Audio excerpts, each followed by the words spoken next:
हिंडून हिंडून अख्ख्या जिंदगीची वाट लागली. तुम्हाला काय सांगू, एवढं दादर फिरली, परेल फिरली, पण माझ्या साईजचे कपडे काय भेटेना झालेत. मला एवढा वैताग आला ना. पण माझं एक आहे, मला जर कपडे नवऱ्याने लवकर घेतले तर मी काय करते, सगळे अंगातले कपडे आहेत ना असतात त्याला होल करून ठेवते, नाही फाडून ठेवते, म्हणजे लवकर कपडे भेटतात. तुम्ही पण असंच करत जा. तुम्हाला जर लवकर कपडे नाही भेटले ना तर ही ट्रिक वापरायची. पटापट नवरा लगेच मार्केटला नेऊन मस्त असे महागडे कपडे भेटतात. तर मी दादरला, हिंदमाताला, परेलला सगळीकडे फिरली, पण मॅक्स्या ना मला अजिबात आवडल्या नाहीत. नाईटी ज्या होत्या त्या बरोबर नव्हत्या. त्याच्यामुळे इथे त्यांनी भरपूर असे दाखवले, व्हरायटीज दाखवल्या, कलर दाखवले, पण ते बोलले की आता सध्या माल नाही आहे, तुम्ही नंतर या. आणि रात्री 9 वाजले, दुकान बंद झालं तरीसुद्धा आम्ही दुकानामध्येच होतो. मग आम्ही लास्टचं कस्टमर होतो. त्याच्यानंतर मी ते मस्त, दुकान तर बंद झालं होतं, सगळे गेले होते, आम्ही शेवटचं कस्टमर होतो. त्याच्यामुळे मग मस्त फोटोशूट वगैरे करून घेतलं. आणि इकडे दुकानात जे स्टाफ वगैरे होते ना ते पण माझ्याकडे बघत होते. खरं सांगू तुम्हाला, मी अजून यासाठी रेडीच नाही आहे की मी असं पब्लिकमध्ये जाईल आणि मोबाईल असं हातामध्ये धरून, या गोष्टीसाठी खरंच मी अजून रेडी नाही झाले.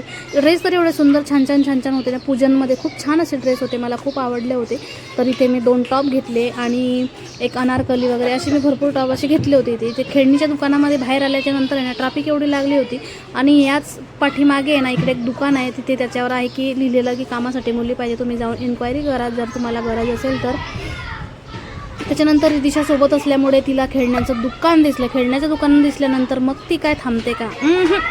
आम्ही सगळं काही थांबवू शकतो, पण खेळणी अजिबात नाही. नंतर इकडून ना एक पाठीमागून मोठी अशी ॲम्ब्युलन्स आली. पण खरंच सांगू तुम्हाला, ॲम्ब्युलन्सची किंमत कुणाला कळते? ज्याच्यामध्ये त्याचं कुणीतरी असेल ना, त्याच लोकांना ॲम्ब्युलन्सची किंमत कळते. बाबा, खरी गोष्ट आहे, बरोबर की नाही? कमेंटमध्ये मला नक्की सांगा. त्याच्यानंतर मग आलो आम्ही यांच्या ऑफिसकडे, इथे मोमोज वगैरे खायला. पण मोमोज मला अजिबात आवडले नाही. तुम्हाला सांगू, ती चटणी एवढी फालतू लागते ना, बापरे, कसे खातात मुलं. 100 रुपयाचे 6 का 7 पीस होते. माझ्या मुलाने खाल्ले, रिदिशाने खाल्ले, ह्यांनीसुद्धा खाल्लं. मी एकच उचलला आणि ते बघितलं. टेस्ट अजिबात मला आवडले नाही. म्हणजे मी असलं बाहेरचं काही चटरपटर खातच नाही, तरीसुद्धा मी तब्येतीने खूप